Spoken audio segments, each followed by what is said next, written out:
Get ready. Disneyland Paris has had quite a colourful history, to say the least. They envisioned grander ideas than what was originally built. And this is particularly the case for Discovery Mountain. This addition to the park would be the centrepiece exhibition in the Discoveryland area. The pavilion itself was due to hold multiple attractions and other unique additions. However, Discovery Mountain remains unbuilt in Disneyland Paris, and this is for a number of reasons which we'll go through in today's video. We'll also discuss some of the key concepts and attractions for the pavilion and outline what eventually happened to them. Get ready. What was Discovery Mountain? The building which currently houses Star Wars Hyperspace Mountain was originally planned to be a whole pavilion. This was due to be over twice the size of the Space Mountain Show building found in Magic Kingdom. The building would be loosely themed to a mysterious island, centrally themed around Jules Verne's novels. Jules Verne was a French novelist and playwright who wrote many pivotal fantasy and science fiction stories in the 1800s. He is one of the founding fathers of the steampunk aesthetic. Considering the themes of Discoveryland as well as being French, this would make a perfect combination for Disneyland Paris. When first entering the Discovery Mountain Pavilion, guests would see the Nautilus in the central lagoon. This would have been an expansive walkthrough exhibit, taking guests through the famous submarine from 20,000 Leagues Under the Sea. If you know Disneyland Paris, this may sound familiar as the park currently offers the Mysteries of the Nautilus walkthrough. However, many more show scenes would have been incorporated into the Discovery Mountain version. The attraction would also contain a restaurant. This would have allowed guests to dine underwater and experience a meal on board the submarine. Windows would view out into the water, showing diners the ocean creatures. The original plans also included a clone of the Horizons attraction from Epcot. This would be a carbon copy of the popular dark ride for visitors of the European park to enjoy. This attraction used an Omnimover system similar to Phantom Manor. It took guests through many visions and concepts of what the future could hold. It's for this reason it was seen as a spiritual sequel to Carousel of Progress. The original concept artwork for Discovery Mountain featured an animated rendition of the Jules Verne show scene in the pavilion. This would have been a welcome addition to the Paris resort, bringing a part of Epcot to Europe. The pavilion was also originally going to include its own railway station, allowing guests to disembark the Disneyland Railroad in the pavilion. This was to be a steampunk theme to fit in with the surrounding attractions and exhibits, a common style within the retro future Jules Verne aesthetic. The other landmark attraction for the land was to be a thrilling drop tower themed after a journey to the centre of the Earth. Based on the concept art, the track seemed to have originally been coming out of the volcano. This looks like it potentially was a drop tower that curves down towards the base. The original concept would have predated the likes of Twilight Zone Tower of Terror. Therefore, the Journey to the Centre of the Earth attraction would have been the first drop tower attraction originally designed by Walt Disney Imagineering. There was also glass tunnels that would bring guests from Discovery Mountain Pavilion to both the Cinemagique and Videopolis areas of the park. This would have formed a covered connection to separate these parts of the land for dining and shows. Similar ideas can be seen in both the Liberty Arcade and Discovery Arcade. These add a functional and charming aesthetic to the park. To see a more futuristic idea for this specifically in the Discoveryland area would have really boosted this already amazingly themed land. The signature attraction for the pavilion would have been Discovery Mountain itself. This was to be a thrilling coaster specifically themed to Jules Verne novel From the Earth to the Moon. Guests were to be shot out of a space cannon and reach the surface of the moon. The majority of the coaster would therefore take place on the moon itself. Riders would experience the coaster as it drops and turns into craters on the moon's surface before eventually returning back to Earth. This would also feature a viewing platform for guests to watch the coaster within the pavilion itself. Why was Discovery Mountain never built? Based on the spiralling cost of such an expansive pavilion, Disney were faced with a financial dilemma.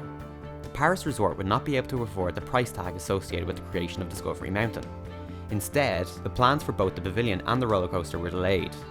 The logic behind this was that the opening of the park would generate enough revenue so that Disney could later fund a large project. This would then increase visitor numbers later on by attracting new guests, as well as bringing back returning visitors to visit the new pavilion. In its place, the park would open Le Visionarium. This is a Circle Vision 360 film starring Robin Williams. A time-travelling animatronic robot would take Jules Verne into the world of today. This attraction would later go on to feature in both Magic Kingdom and Walt Disney World as the timekeeper and also the Tokyo Resort. Unfortunately, Disneyland Paris did not generate the level of revenue or overall interest that Disney would have hoped. Disneyland Paris faced a tremendous amount of backlash from the French general public. Much of the criticism came from what was seen as cultural imperialism on behalf of Disney. Many French people decried the promotion of American consumerism over the more refined aesthetic and artistic values of the French culture. Many media portrayals went as far as to call the resort a cultural Chernobyl. On opening day, it was anticipated that as many as 500,000 people could show up for the ceremony. However, by midday, the attendance level was less than half the capacity. This meant that there was less than 25,000 people in the park. Part of the reason for this was the ongoing recession that had kicked in before the park had even opened. Higher unemployment rates, as well as less disposable income, did not favour the park in attracting local visitors. During the first winter of the resort's opening, the Newport Bay Club Hotel was closed for the whole season. This was due to such low park attendance and hotel occupancy in the resort.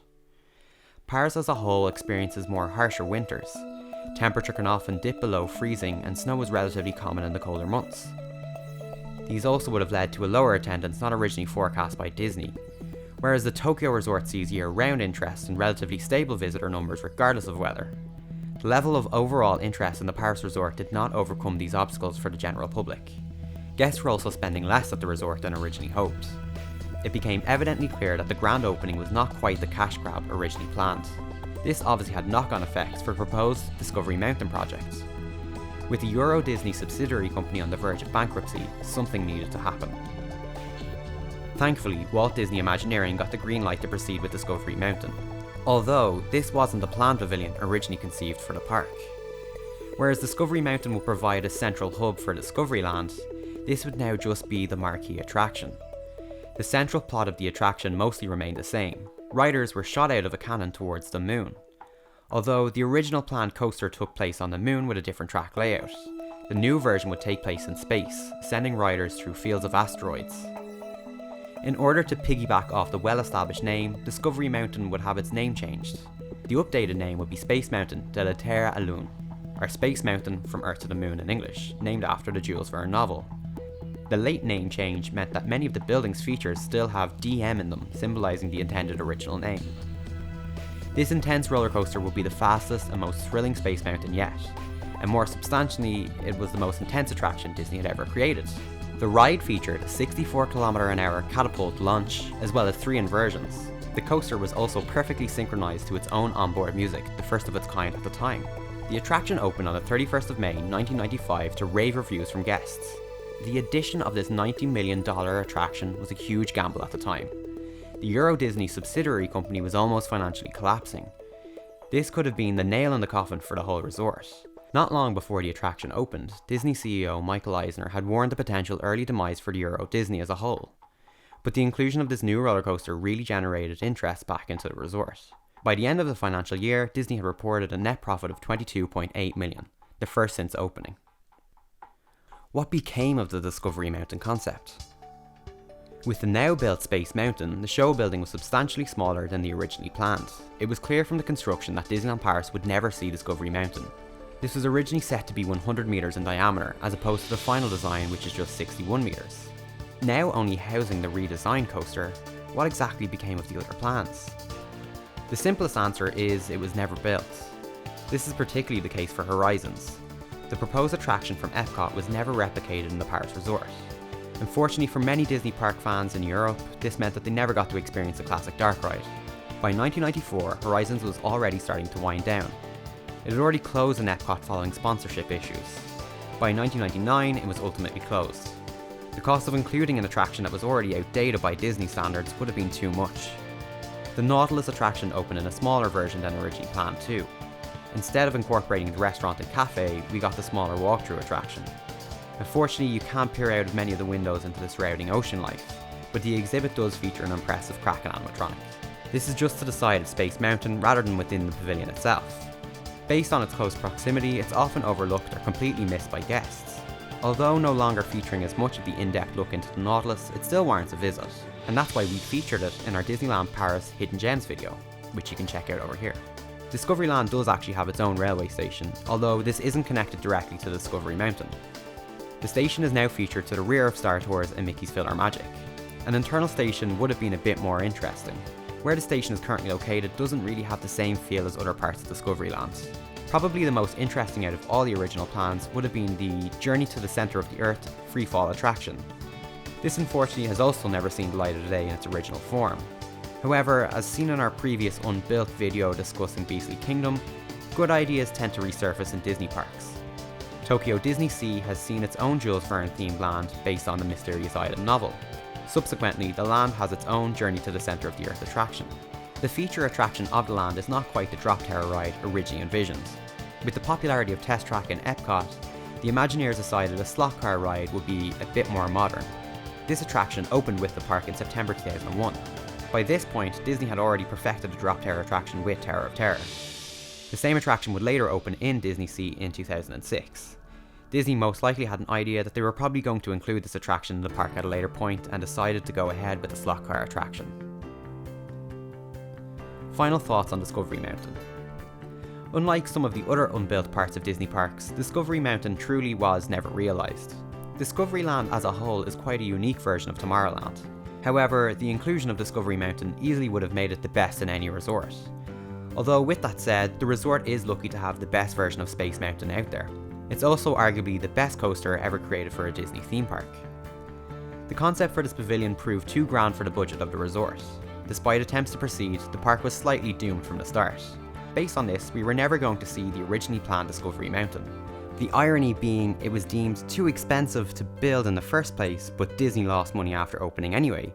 And then it was only when part of the pavilion was actually built that money started to be generated. There might be a lesson here to be learned, that sometimes good ideas are worth the gamble. If you enjoyed today's video, make sure to check out the others in the series. As mentioned before, we have a video on Beastly Kingdom, which is a whole fantasy-based land that was never built in Disney's Animal Kingdom. It'll be on screen now. To read more articles similar to this, as well as other lists, theme park quizzes and general theme park information, check out our website. We'll put a link in the description below. And thanks again for watching. Make sure to give it a like and subscribe. We put out new videos every week. And now you're ready.